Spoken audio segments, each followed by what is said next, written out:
Since the dawn of civilization, mankind has been drawn to one color above all others: gold.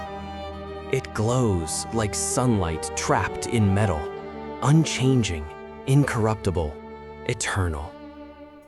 Empires have risen for it, armies have died for it, and every man who touched it believed he could control it, until it controlled him. Gold is not just a metal. It is desire solidified. Before banks, before paper, before numbers on a screen, there was gold. Not because kings declared it so, but because mankind believed it. Across deserts, mountains, and oceans, every civilization saw this same glow and agreed, this is value. Gold was trust made visible. It could not be forged, it did not rot, and it carried the same worth in Egypt, China, or Rome. For the first time, humanity had found something that everyone wanted and no one could fake. That belief built the first economies and bound men together under the rule of a single shining idea. Once gold became the measure of value, empires began to measure themselves in gold. The Spanish crossed oceans to steal it. The British built banks to control it. The Americans printed promises to replace it.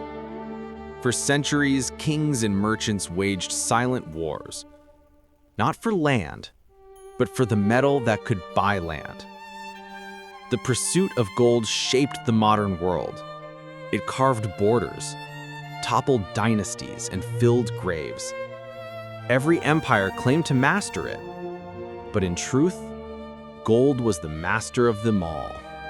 Alchemy once tried to turn lead into gold. Modern alchemists found a better trick, turning paper into power. When gold was locked away in vaults, banks created a new kind of magic: promises. A note, a bond, a signature, all claiming to represent the metal no one ever saw. And people believed. The illusion worked because trust was more profitable than gold itself.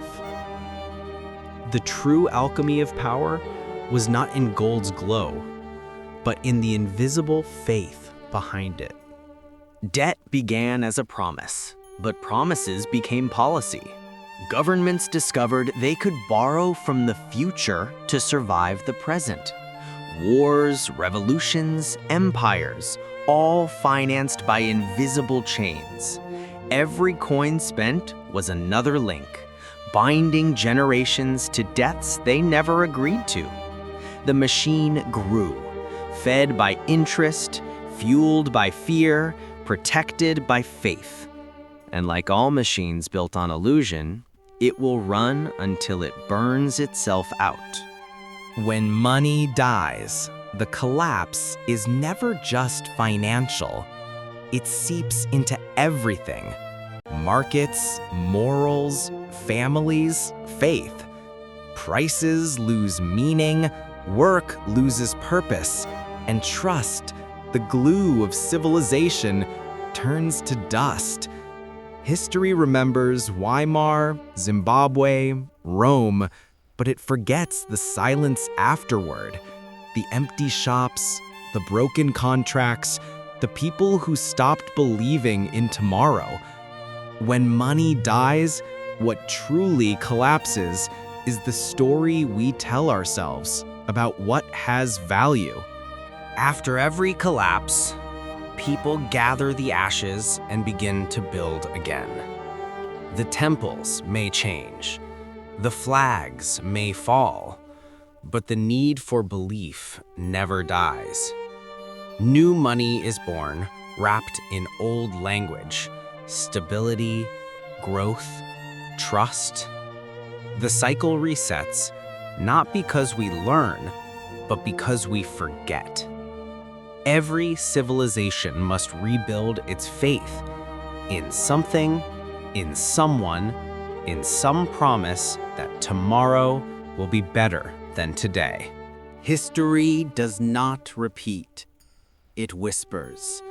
It writes the same story in different ink, on different paper, for those who have forgotten how the last one ended. Gold, debt, war, faith, the same pages, turned by new hands.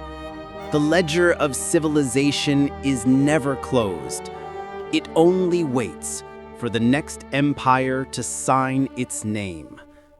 Remember this: every coin is a story, every debt a promise, every promise a test. And those who understand the ledger do not fear the cycle, they prepare for it.